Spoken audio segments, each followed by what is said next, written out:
असं म्हणतात महिला कुठल्याच गोष्टीत मागे नसतात. डोंबिवलीमध्ये सध्या आपल्याला अशाच महिला दिसत आहेत ज्या बाईकवर आहेत आणि दरवर्षी हे चित्र आपल्याला पाहायला मिळतं. ताई काय सांगा, खूप सुंदर दिसतेस तू, तुझा साज खूप सुंदर आहे. तुम्ही पण खूप सुंदर दिसताय.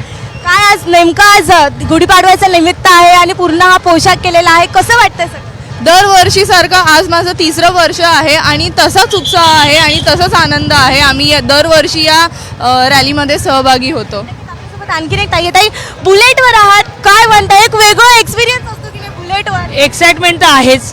दुसरी गोष्ट म्हणजे आवड, म्हणजे कशी एक वर्षभर आपण थांबतो या गोष्टीसाठी आणि आनंद देणारा आहे हा उत्सव. म्हणजे कसं की बाबा सकाळपासून जी आम्ही तयारीला असतो, मी तर गृहिणी असून सुद्धा मी सगळं स्वयंपाक करून आवरून मी माझी तयारी करून आलेली आहे. सकाळी उठलात किती वाजता आणि सुरू कधी केलं? मी 3:30ला सकाळी पहाटे उठले आणि माझं पहिला आधी स्वयंपाक रेडी केला. म्हणजे कसं दिवसभर किती वेळ लागतो काय माहिती नाही पडत ना आपल्याला. मग सगळं आवरून मग मी माझ्या बुलेट सॉरीवरती आले. घर सांभाळून तुम्ही तुमची बाईक काढली आहे बाहेर, काय म्हणाल एकंदरीत?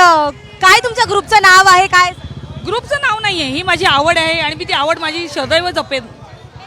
आपली आवड जपली पाहिजे आणि आपली आवड जपावी असं या प्रत्येक महिलेला वाटतं आणि या महिला सुद्धा आपली बाईक घेऊन आल्या आहेत आणि आपली आवड जपतायत. कॅमेरामॅन रोहित सर, राजश्री वाघमारे, साम टीव्ही न्यूज.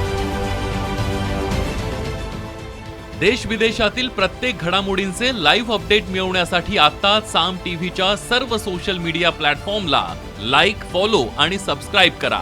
तसंच सर्व नोटिफिकेशनसाठी बेल आयकॉन प्रेस करायला विसरू नका.